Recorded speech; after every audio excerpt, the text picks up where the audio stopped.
Hello, everyone, and welcome to a special morning episode of the Bull Take Scouting Podcast. Today, we're joined by a special guest, 2024 NFL Draft prospect and edge rusher, Drew Tuazama. How are you doing today, Drew? I'm doing great. How about yourself? Very good. Doing well. We'll hop right into this interview. The first question that we always love to ask everyone is, how old were you when you started playing football, and what made you fall in love with the game? Man, I was about 5 years old. My dad threw me in pot winner, and I just loved it ever since. I didn't miss a beat after that. Like after my first season, I didn't miss a season. Like I don't remember sitting out. So What position were you playing that first year, if you remember? my first year, I was actually playing center Oh, and wow. defensive tackle. Okay. Like throughout part one, I played everything. I played offensive line, defensive line. I got the ball a little bit, so it's just like I had, you feel me? All around, I understood the game all around. I had a feel for every position. So Nice. Do you have a favorite, game or favorite memory from your football journey so far? all right, what level? Any level. If there's a Uh, couple from each level you want to talk about. so I'll say my favorite is when I was at Syracuse, my red shirt, freshman year.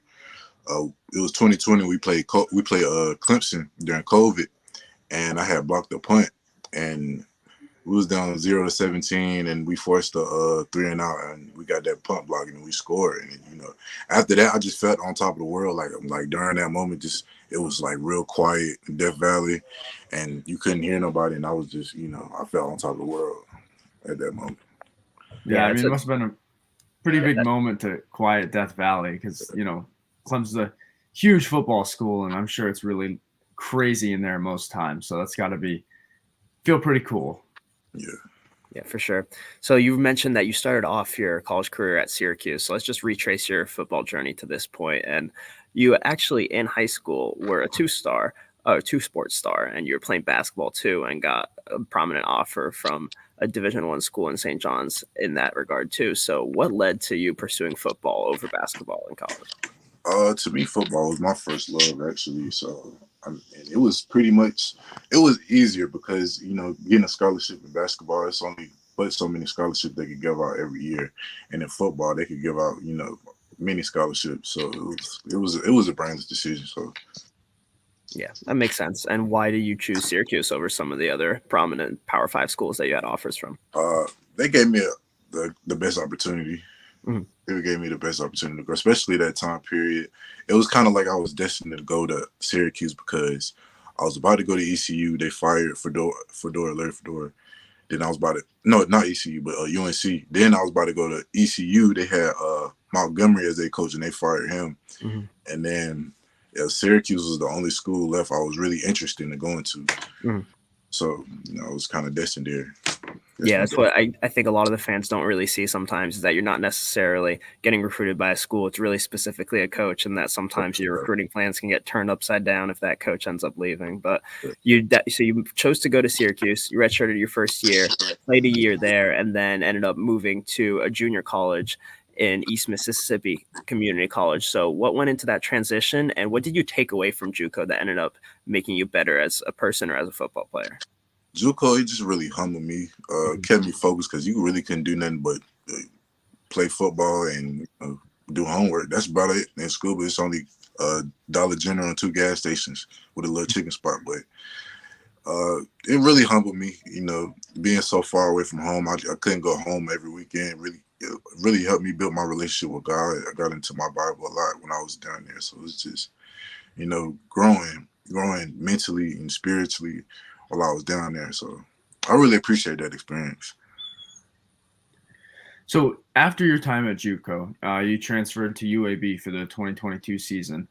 You had a few offers from other schools this time around as well. I'm assuming you might give us the same answers you gave us before, but what led you to UAB?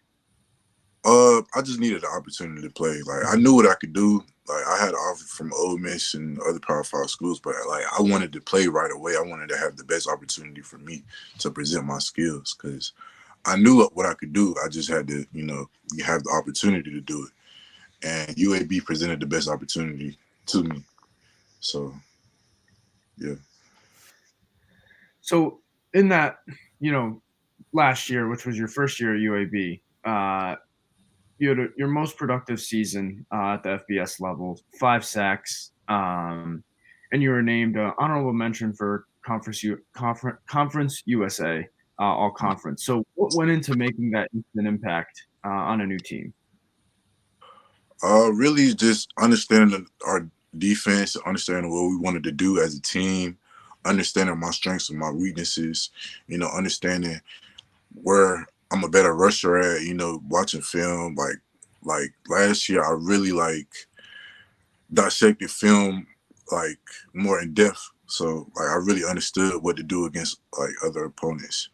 So it was just, understanding the game more in depth and understanding what we wanted to do as a defense. Yeah, that makes a lot of sense. And you go ahead, Alex. So did you understanding the game more just come from being more experienced, or was your time at JUCO specifically help you with that, or kind of what went into that? Well, I've been in college for a while, and I've experienced a lot, being in the film room, experiencing other coaches and how they coach and what they want and different techniques like that. So it was just like a matter of what my coach wanted from me and what he expected and what they were trying to do as a defense and how I fit it in that system. So Yeah. And so you're actually in the transfer portal right now again. And do you want to tell us a little bit about how that process is going? well, I want to say the end of the bowl game, like when we had our interim head coach Brian Vincent come in, we wanted him to stay. So the whole coaching staff, we wanted all of them to stay. We had assigned a petition and stuff, and the AD hired another coaching staff anyway. So it was just like it's kind of weird playing for a coaching staff that didn't recruit you and don't really know much about you. Mm-hmm. So I'm just in that core right now. So like I'm in the process of transferring. So yeah. Yeah. Well, good luck with the rest of that process. And I think now we can get into your tape and what makes you a future NFL draft prospect, according to a lot of scouts in NFL circles. And to start off, would you like to tell us a little bit about what you think are your biggest strengths on the football field? My get off, my outside rush, like when I'm going outside, I like to spin outside. I don't know like how to describe it, but like I chop inside, just spin outside off the top of people. But I think that's probably one of my favorite moves. But just my get off really and my understanding of the game. Yeah, I think that's very evident on tape. And of course, every good player knows that there's always things that they can keep improving on. So is there anything specific about your game that you're looking to improve as you head into one of your final seasons of college football? My point of attack, like I want to be like way much stronger than my point of attack, my leverage, taking on blocks, double teams, whatever. Just being better at the point of attack and disengaging blocks. Mm-hmm. Yeah, I mean, those are some really great things to continue to work on as you move forward throughout your career. As we wrap up now, we always like to ask a couple, fun questions. So is there any or a few NFL players that you look up to and kind of emulate your game after a little bit? I like TJ Watt. I like Myles Garrett. Micah Parsons good, like real good. Julius Peppers, I always like growing up. Julius Peppers. Yeah. He's a Carolina guy. I wanted to be just like him. Who else? Dwight Freeney, the spin move. That's where I really got the spin move from. Who else? That's about it. That's all I can name right now. That's a good list.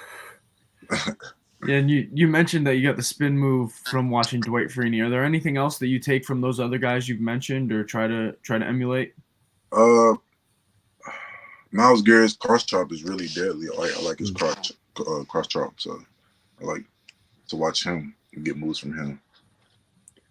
Yeah, I mean, like Kosta mentioned, those are some great names to try to follow and take stuff from their game. Joey Bosa too. I like Joey Bosa. Oh yeah, another great one. Who is the best player that you've played against throughout your college career, whether it was at Syracuse, JUCO, UAB? That's a good one.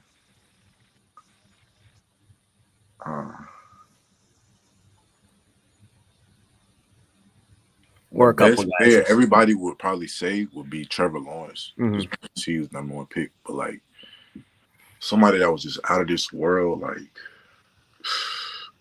AJ Dillon. Yeah. When I was at Syracuse, we played Boston College. He actually got our DC fired. Like, Yeah, tough guy to tackle. he's like 250 at running back, just a big guy. It's hard as hell to tackle, like hard to tackle. And plus, like they had a real good O-line, and all they did was run the ball. So it was like, a short game. And they had about like 300, 400 yards rushing that game.